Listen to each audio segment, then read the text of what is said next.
los evangelios. Vamos a Marcos 2. Vamos a evangelizarnos. Cada vez que usted va a los evangelios, usted se está evangelizando. Vamos a profundizar en la enseñanza de Jesús. Vamos a conocer a Jesús. Vamos a ver las intenciones de Jesús. ¿Qué quería él lograr? ¿Y qué mejor manera de hacerlo que estudiando, leyendo algo tan popular de Jesús y a veces tan incomprendido de Jesús como son sus parábolas? Para empezar, que muchos ni siquiera entienden lo que es esa palabra. Para ponerlo de una manera sencilla, parábola no significa nada más que una ilustración. Marcos capítulo 2, versículo 18. Una ilustración no es más que un ejemplo de la cotidianidad. Es decir, Jesús usaba las cosas común y corrientes de su época para dar enseñanzas verdaderas, profundas, espirituales, de su vida, de su propósito, de su Padre y del reino de los cielos, que fue su mensaje central. Habló muchas veces del reino de los cielos y la mayoría de las veces la hizo siempre usando parábolas, porque era una manera práctica y sencilla. Algunas veces, otras veces a la gente le costaba entender esas ilustraciones. Le decía a los discípulos, cuando los discípulos le dijeron: ¿por qué hablas tanto en parábola? ¿Por qué no hablas directo? ¿Por qué no hablas de frente? Y Jesús, citando una profecía mesiánica para darle cumplimiento, dio a entender que no toda la verdad era para que todos la entendiesen, sino para el pueblo de Dios, para aquellos que iban a formar su pueblo. Pero pastor, ¿no estaba Jesús entre su pueblo? ¿No había venido a los suyos? ¿No se supone que le estaba hablando a su pueblo? Pues se estaba refiriendo ya ahora al pueblo llamado iglesia, a los hijos de Dios que iban a nacer por el agua y por el Espíritu y que iban a venir por la sangre de Jesús y no por la sangre de Abraham. Así que no va a ser largo, sí va a ser quizás un poco más profundo, pero usted debería estar acostumbrado, así que preste atención. Y vamos a mirar, vamos a meternos en la Jerusalén de la época de Jesús. Jesús regresa de Capernaum y enseguida se corrió la voz de su presencia. Ya a Jesús le era difícil esconderse o pasar de una forma inadvertida entre la gente, a donde quiera que llegaba. Así que cuando llegó a Capernaum, llegaron paralíticos, hizo señales y milagros. Y en ese punto de esa visita a Capernaum, él llama a Mateo para que sea su seguidor, que luego se convierte en el apóstol Mateo, y ese es el que escribe el Evangelio de Mateo. Le recomiendo que vea, si no la ha visto, la serie Dichosos, que tiene la primera temporada en Netflix, pero realmente es una serie para teléfonos y tablets, no es ni siquiera de Netflix. La serie es tan buena que Netflix adquirió los derechos para transmitirla en su plataforma. Usted dirá: ¿y pastor, qué tiene de especial esa serie que la está mencionando? Porque ¿cuántas películas y series no han sacado de Jesús a lo largo de la historia? Y en Semana Santa siempre ponen las películas de Jesús en la televisión. ¿Qué tiene esta de especial? Bueno, lo relevante y lo interesante de esta serie es que nos muestra mucho más cómo era la vida de los apóstoles y su relación con Jesús. Por lo general las películas siempre se enfocan solamente en Jesús y siempre desde un punto de vista místico, pero acá no.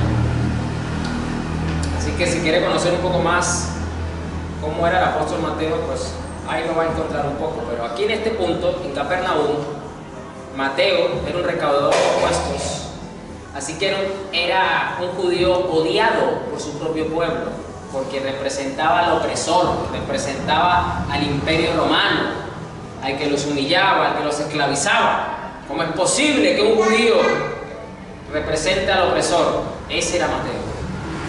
Así que no era muy aplaudido y alabado por su propia gente. Y Jesús, pasando por allí, dice que mientras caminaba vio a Leví, hijo de Alfeo, sentado en su cabina de cobrador de impuestos. Imagínese la ventanilla de un banco.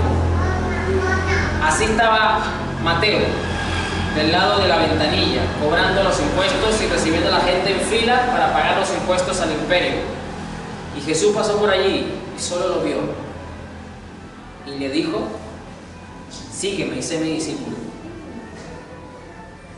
Y le dijo Jesús, y entonces Leví se levantó y lo siguió. Imagínese, no metió carta de renuncia, no fue al ministerio del trabajo a solicitar que le sacaran la cuenta para ver cuánto le toca, no le importó los AFP, no le importó gratificación, no le importó nada, dejó eso a sí mismo, con tal de seguir a Jesús. Por lo tanto, Leví, el apóstol Mateo, invitó a Jesús a comer a su cena y a su discípulo a comer a su casa. Y había mucha gente. Usted dirá, pero ¿por qué había tanta gente en la casa de Mateo si era un simple recaudador de impuestos? No, él ya tenía un cargo medio dentro del imperio, así que tenía influencias, tenía contactos, así que era una reunión social importante. Como siempre, cuestionaron a Jesús porque comía con pecadores. Ese es el contexto, para que entendamos a dónde estamos ubicados. Y en el versículo 18 dice: luego de esto, ahí mismo en Capernaum, cierta vez que los discípulos de Juan y los fariseos ayunaban, algunas personas se acercaron a Jesús y le preguntaron: ¿por qué tus discípulos no ayunan como lo hacen los discípulos de Juan y los fariseos? Yo quiero resaltar algo acá. Yo quiero que usted sepa y recuerde que siempre que a nivel religioso se le acercaban a Jesús para preguntarle algo, siempre decían: la ley de Moisés demanda esto. Nuestros antepasados Moisés dijo lo otro. ¿Por qué aquí no lo dice? Sencillo, porque la costumbre de ayunar 2 veces por semana, que era por lo general lo que lo hacían los fariseos y lo que ellos demandaban a la gente, no era una imposición mosaica.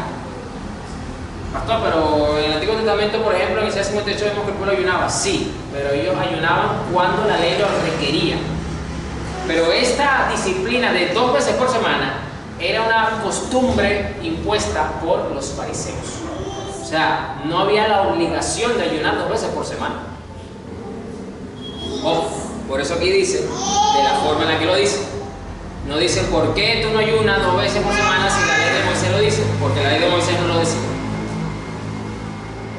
Pero igualmente se acercaron a preguntarle, porque era curioso que Jesús no siguiera la costumbre de la mayoría en este punto. Y fue cuestionado por eso. Y Jesús les contestó: ¿acaso los invitados de una boda ayunan mientras festejan con el novio? Jesús ya empieza a hablar con la sabiduría que lo caracterizaba y les hace una pregunta: ¿por qué tiene que ayunar a alguien cuando no es momento de ayunar, si es momento de festejar porque el novio ya vino? Le está lanzando una indirecta y no se están dando cuenta que les está diciendo: ¿para qué van a ayunar si más bien tienen que celebrar que el Mesías ya ha venido? Era momento de regocijo, era momento de disfrute. Por lo general, cuando tú estás ayunando, tú no ayunas tampoco en una fiesta. Todo el mundo que cuando ayuna es un momento de humillación, un momento de búsqueda de Dios, un momento de inclinar la cabeza, de quebrarnos delante de Dios. Y eso no es precisamente gozoso. Eso a uno no le provoca precisamente celebrar una fiesta. Por supuesto que no. No pueden ayunar mientras el novio está con ellos. Pero un día el novio será llevado y entonces sí ayunarán. ¿Qué es lo que hacemos nosotros ahora, los hijos de Dios? Ayunamos en la espera de que el novio vuelva a regresar para celebrar con él en las bodas del Cordero. Y en las bodas del Cordero vamos a comer y vamos a beber. Pastor, ¿por qué usted dice que vamos a comer y vamos a beber? Porque Jesús dijo en la última cena: no beberé de este vino hasta que no me vuelva a reír con ustedes. ¿Y qué estaba haciendo Jesús cuando dijo esas palabras en la última cena? Estaba comiendo. Por eso se llama la última cena. Era un momento de celebración. Había cántico. Dice que cantaron y luego de eso salieron al monte Getsemaní. Es decir, estaban celebrando. Porque Jesús sabía lo que le tocaba afrontar luego. Los apóstoles no lo sabían, a ciencia cierta. Versículo 21. Además, ¿a quién se le ocurriría remendar una prenda vieja con tela nueva, pues el remiendo nuevo encogería y se desprendería de la tela vieja, lo cual dejaría una rotura aún mayor que la anterior. Y nadie pone vino nuevo en cueros viejos, pues el vino reventaría los cueros, y tanto el vino como los cueros se echarían a perder. El vino nuevo necesita cueros nuevos. Aquí yo voy a apoyarme un poco, y este es el punto de la predicación. Vamos a entender y a comprender esta otra parábola comparativa que está haciendo Jesús sobre los odres nuevos. Yo quiero que usted sepa que en la cultura, en el contexto de Jesús, habían dos tipos de odres. Lo que eran tipo vasija, también se le decía odre, pero para el caso de esta parábola de Jesús, de esta enseñanza, eran odres que eran básicamente bolsas de cuero, muy distintas a las bolsas que te venden en esa época. No había de plástico, eran bolsas de cuero, se hacía con cuero de animal, se cosía. ¿Y para qué se usaban esas bolsas? Para la fermentación y preservación de vino, porque en la época de Jesús lo que más se comercializaba y lo que más se tomaba era vino, la fermentación de la uva, del vino. Eso fue lo que bebió Jesús en la última cena. El fruto de la vid, como se conoce, es vino. ¿Y entendieron las imágenes, verdad? Está bastante clara. Eran bolsas de cuero cocidas con un mecatillo para cargarla. Ahora vamos a entender mejor lo que estaba diciendo Jesús. Nadie pone vino nuevo en cueros viejos. A ver, aquí vemos algo. Como siempre lo vemos cuando Jesús hablaba, Jesús siempre se refería a sí mismo en tercera persona. Era raro cuando se refería a sí mismo en primera persona. Por lo tanto, el centro de la enseñanza es Jesús. Se está refiriendo a sí mismo porque está hablando del novio, que es él. Está hablando de el ayuno en relación con él, precisamente. Y luego dice: ¿a quién se le ocurriría remendar una prenda vieja con tela nueva? Y luego habla de los odres, que parecerá que como una enseñanza distinta. No, es lo mismo, ya lo vamos a entender. ¿Por qué Jesús dice: y nadie pone vino nuevo en cueros viejos? Porque les voy a explicar algo. Una vez que se realizaba el odre, que ya lo tenían listo, hecho para contener el vino, el cuero nuevo se expandía con los gases del vino en la medida que se fermentaba. Estos odres se llenaban de vino, se cerraban y se dejaban guardados por mucho tiempo. Ese proceso hacía que la uva soltara gases en el proceso de fermentación. ¿Y qué hacía eso? Que el cuero se expandiera, creciera como cuando inflas un globo hoy día. Se inflaba el odre nuevo y se lograba la fermentación. Pero ¿qué pasaba? Que como todo producto hecho tenía un tiempo de duración. Los odres no eran eternos, duraban bastante porque eran de cuero animal. Pero cuando ya el odre dejaba ya, como que dice, ya su mejor tiempo de vida, el cuero no se expandía, sino que se endurecía y se quedaba rígido. Y solamente los odres viejos se usaban para almacenar el vino, para guardarlo. Ah, pastor, yo pensaba que usaban botellas como hoy día cuando vamos a los supermercados y pasamos por los estantes y vemos la botella de alcohol. No. Eso se usó mucho tiempo después, el cristal, el vidrio. Antes se usaba el cuero. ¿Y qué pasaba entonces con esos odres viejos? Y le echaban vino que se iba a empezar a fermentar, o vino nuevo, como se le dice. Que por el cuero no lograr expandirse, se reventaba el cuero. Se rompía el odre y se echaba a perder el odre o la bolsa de cuero, como usted le quiera decir, y se esparcía y se botaba el vino nuevo. Por eso los odres viejos se usaban solamente para almacenar, para guardar el vino, y los odres nuevos se usaban para el vino nuevo, porque tenían la capacidad de expandirse para soportar los gases del vino. Y nadie pone vino nuevo en cueros viejos, pues el vino reventaría los cueros. Por eso Jesús dice estas cosas. Y tanto el vino como los cueros se echarían a perder. Por eso el vino nuevo necesita cueros nuevos. Pero es el mismo principio que ocurre con la prenda. La gente en la época de Jesús no se vestía con las diferentes telas sintéticas y los diferentes compuestos que tenemos hoy día. La gente de la época de Jesús usaba todo de manera artesanal y muy natural, porque lo sintético no existía todavía. Por lo tanto, se vestían mucho de algodón. Y usted sabe que la prenda de algodón, con el tiempo, también tiende a encogerse, se puede encoger. Y se puede rasgar fácilmente también. La prenda ya está muy vieja de tanto uso, llevar sol, etc. Entonces, si tú agarrabas un pedazo de prenda vieja y se la pegabas a la prenda, se iba a rascar, se iba a romper. Así que el remiendo no iba a funcionar. El remiendo no iba a servir. ¿Qué tiene que ver esto? ¿Por qué Jesús responde a estas cosas? ¿Por qué Jesús responde a esto cuando le están preguntando sobre el ayuno? Y cierta vez que los discípulos de Juan y los fariseos ayunaban, algunas personas se acercaron a Jesús y le preguntaron: ¿por qué tus discípulos no ayunan como lo hacen los discípulos de Juan y los fariseos? Y ahí es cuando viene la respuesta. No ayunan porque están junto con el novio. No pueden ayunar mientras el novio está con ellos. Pero un día el novio será llevado y entonces sí ayunarán. ¿A quién se le ocurriría remendar una prenda vieja con tela nueva? Pues el remiendo nuevo encogería y se desprendería de la tela vieja, lo cual dejaría una rotura aún mayor que la anterior. Y nadie pone vino nuevo en cueros viejos, pues el vino reventaría los cueros, y tanto el vino como los cueros se echarían a perder. El vino nuevo necesita cueros nuevos. Precisamente, Jesús hace de nosotros odres nuevos, y lo que esté viejo lo renueva. Somos nuevas criaturas. Por eso que Jesús también dice que no debemos echarle la perla a los cochinos.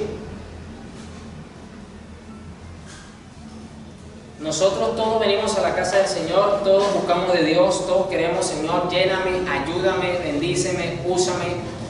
Pero la pregunta es: ¿estamos nosotros en capacidad de preservar la unción, de preservar el poder, de preservar la palabra de la sana doctrina siendo odres viejos? ¿Cuántas cosas viejas todavía nosotros tenemos que erradicar de nuestra vida? Porque el Señor no va a vertir vino nuevo sobre nosotros.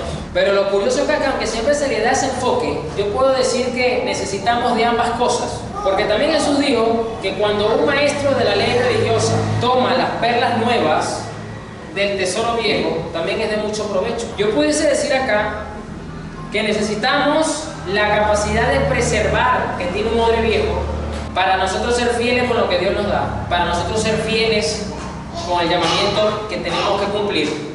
Pero también necesitamos la expansión del odre nuevo para poder adaptarnos, para poder caminar sobre la guía del Espíritu Santo, para recibir lo nuevo que Dios nos quiera dar. O sea, aunque siempre en este tipo de mensajes muchos de los predicadores hablan de las cosas viejas como algo que nos tenemos que desprender para solamente quedarnos como el odre nuevo, yo diría aquí, porque Jesús aquí lo que está hablando de que el odre viejo solo se puede usar para preservar. Jesús no está desechando el odre viejo, Jesús no lo está poniendo a un lado para levantar el odre nuevo solamente y decir: el viejo no sirve, solo quédense con lo nuevo.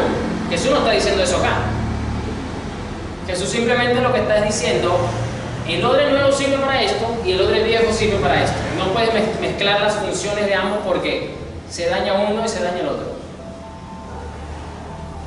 Entonces, ¿nosotros qué tenemos que hacer? Nosotros lo que tenemos que evitar es que la dureza del legalismo, la dureza de la disciplina, la dureza de la religiosidad, la dureza de la postura denominacional nos impida recibir lo nuevo que Dios quiere hacer, lo fresco del Espíritu que Dios quiere hacer en nuestra vida.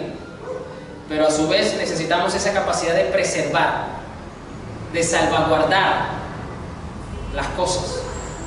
Y más hoy día, en la que nos encontramos en un mundo, en un sistema en el que está buscando transformar la sociedad para que sea mucho más anticristiana. Y la iglesia no escapa de eso. Hoy día hay sectores de la iglesia que están en crisis por posturas anticristianas totalmente.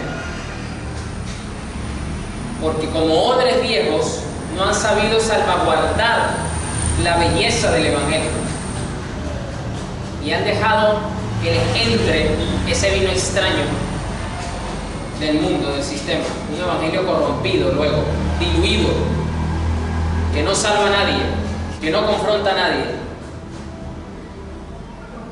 Pero también necesitamos, como lo dice acá mi Señor, ser como el odre nuevo, ser como una bolsa de cuero nueva, que pueda recibir la frescura del cielo, que pueda recibir ese gozo, que pueda recibir ese entendimiento mayor de quién es Jesús, ese entendimiento mayor de quién es el Evangelio, ese entendimiento mayor de cómo poder expandir el reino de los cielos en nuestros tiempos, porque a la medida que va pasando el tiempo, van más de 2000 años, la iglesia ha tenido que ir precisamente, Señor, ¿cómo hacemos para predicar tu palabra? ¿Cómo hacemos para establecer tu reino a lo largo del tiempo? Porque cada tiempo afronta retos, desafíos que la iglesia tiene que sortear.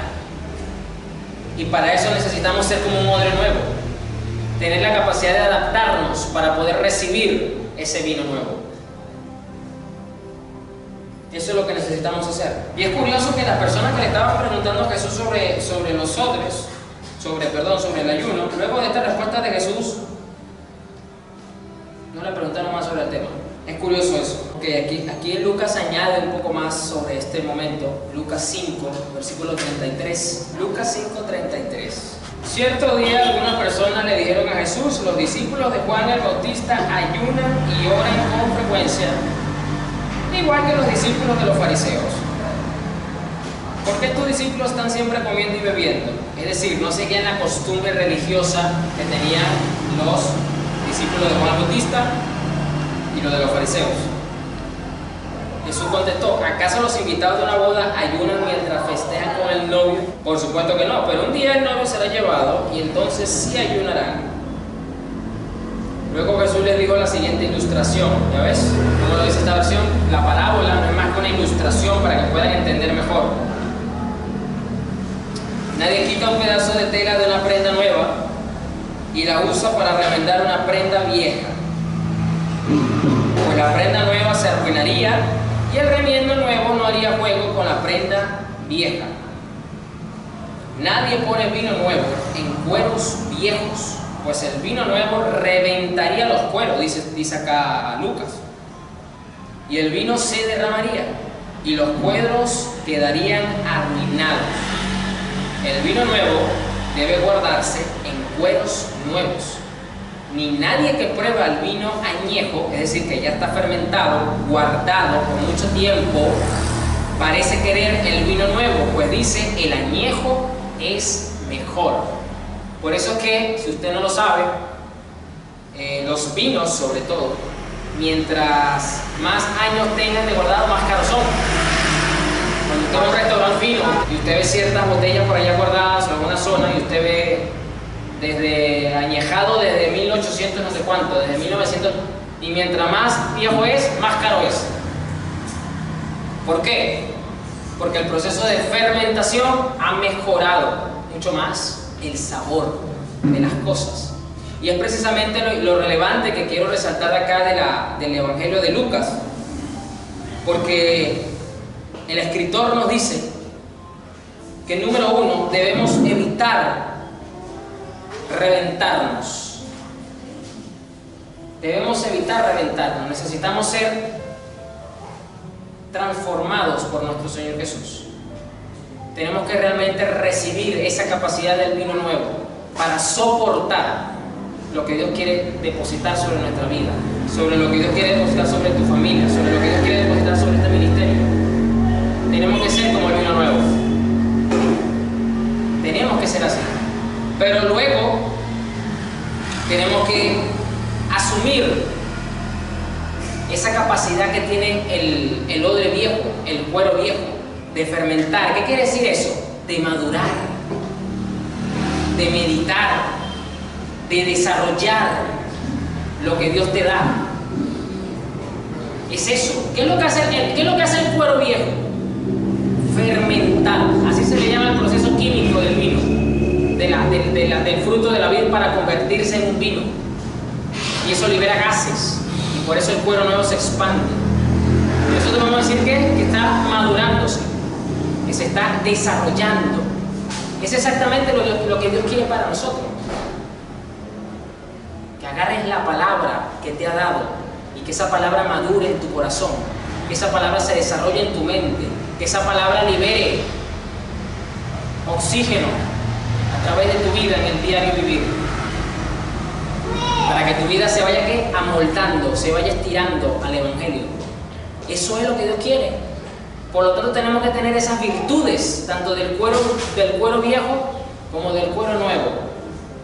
No solo quedarnos como el cuero nuevo, como la mayoría de los predicadores siempre lo enfocan. No, tienes que alejarte del cuero viejo, tienes que soltar lo viejo nada más y agarrarte de lo nuevo.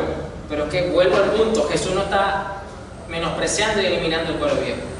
Jesús dice, es necesario el cuero nuevo también, porque tiene una característica. Una vez que el vino está listo, hay que echarlo en odres viejos para mantenerlo, para guardarlo, para servirlo.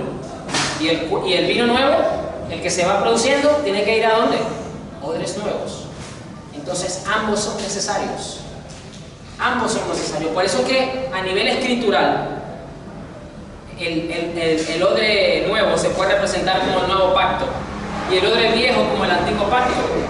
Y ambos se complementan perfectamente, porque el odre viejo, el antiguo pacto, te anuncia al Mesías, pero el odre nuevo te lo muestra y te lo revela y te lo vuelve a anunciar en una segunda vuelta.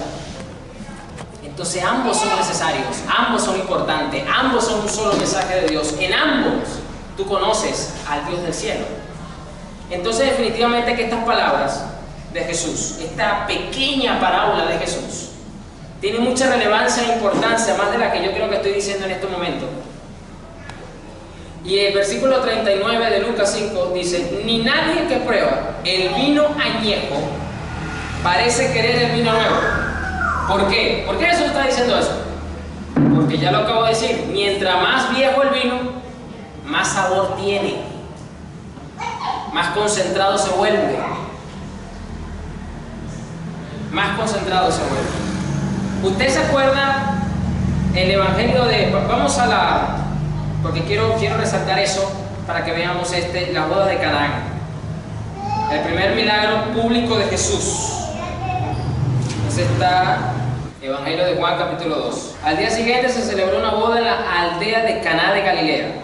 La madre de Jesús estaba presente y también fueron invitados a la fiesta Jesús y sus discípulos. Durante la celebración se acabó el vino y entonces la madre de Jesús les dijo: se quedaron sin vino.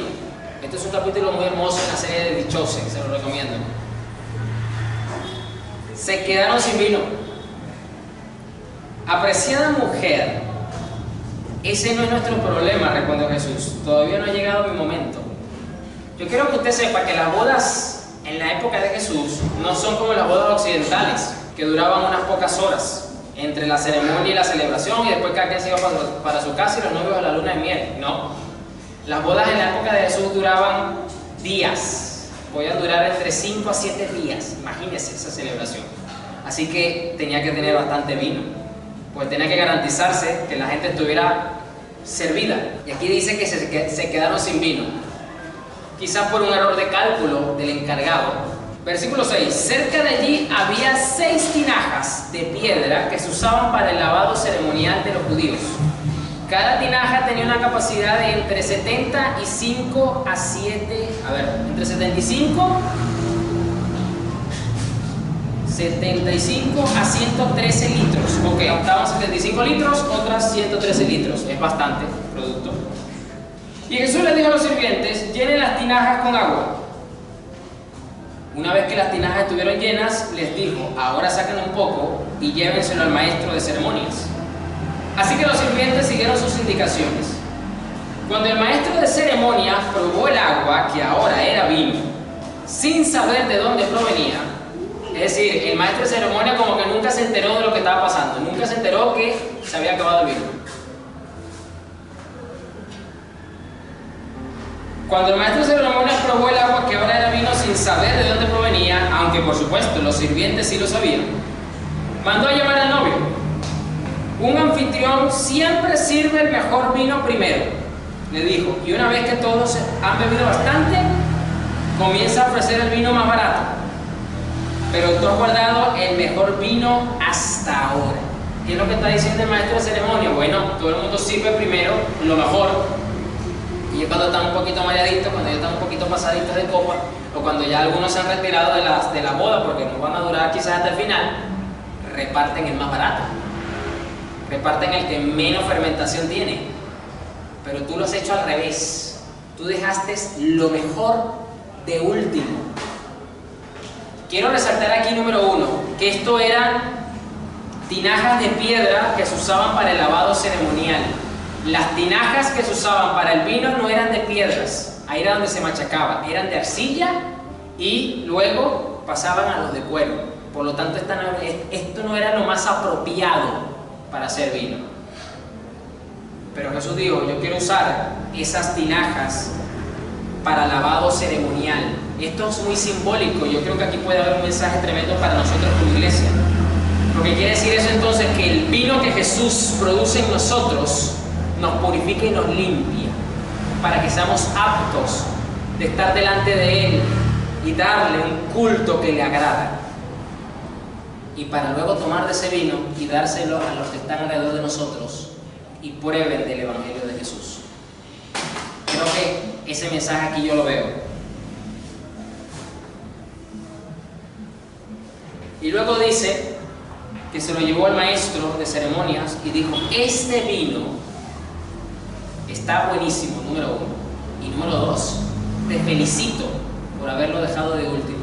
Me sorprendiste, le dijo al novio. El novio a lo mejor ni sabía lo que había pasado, tampoco.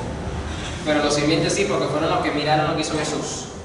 ¿Qué quiere decir esto? Que Jesús produce el mejor vino. Porque dijo él, yo soy la vid verdadera. Yo soy la vid. Yo soy el jugo que produce este vino. Y eso es lo que Jesús quiere en nosotros. Que nosotros seamos como estas tinajas de piedra. Que seamos como estos odres que tienen capacidades. Y dejemos que ese vino primeramente nos limpie a nosotros. Que seamos como esto. Bueno, en este caso fue María la que se dio cuenta, pero que vayamos a Jesús y que Señor, me quedé sin vino. Me siento seco, me siento vacío, me siento que necesito de ti, Señor. Y deja que el toque del maestro, deja que el poder del maestro empiece a producir en ti un vino. Que hasta tu propia familia, cuando lo pruebe, lo que estás produciendo, glorifiquen y maravillen a Dios por ti. Así que seamos odres. Seamos este mensaje sencillo. Seamos odres. Que tengamos la capacidad de recibir el vino nuevo y de preservar el vino viejo también. Amén. Si me pongan sobre su pie, vamos a orar. Me quedo con las palabras finales del maestro de ceremonia. Pero tú has guardado el mejor vino hasta ahora. Jesús se reservó el mejor vino para al final. ¿Y cuál es el mejor vino que viene al final? Jesús. Demos el mejor vino al final. Estamos en los tiempos finales. Tenemos la responsabilidad de darle al mundo, de darle a los hombres el mejor vino. Así que como iglesia, como familia, como creyente, como persona, tenemos esta responsabilidad. Señor, gracias por tu palabra. Gracias por tu presencia. Gracias por tu enseñanza. Gracias porque tú nos ilustras. Nos permites conocerte. Nos permites, Señor, ser como esos odres. Que seamos como el odre nuevo, pero que también tengamos esas cualidades del odre viejo para que al fin de cuentas el vino, que es lo más valioso, sea conservado, sea preservado, sea madurado, para que sea provecho para nosotros y sea de bendición para aquellos, para todas esas almas sedientas, Señor, que necesitan de tu evangelio en este mundo. Señor, bendice a tu pueblo, ayúdales a comprender más estas palabras, Señor Jesús, que son tus palabras. Gracias, Padre. Amén.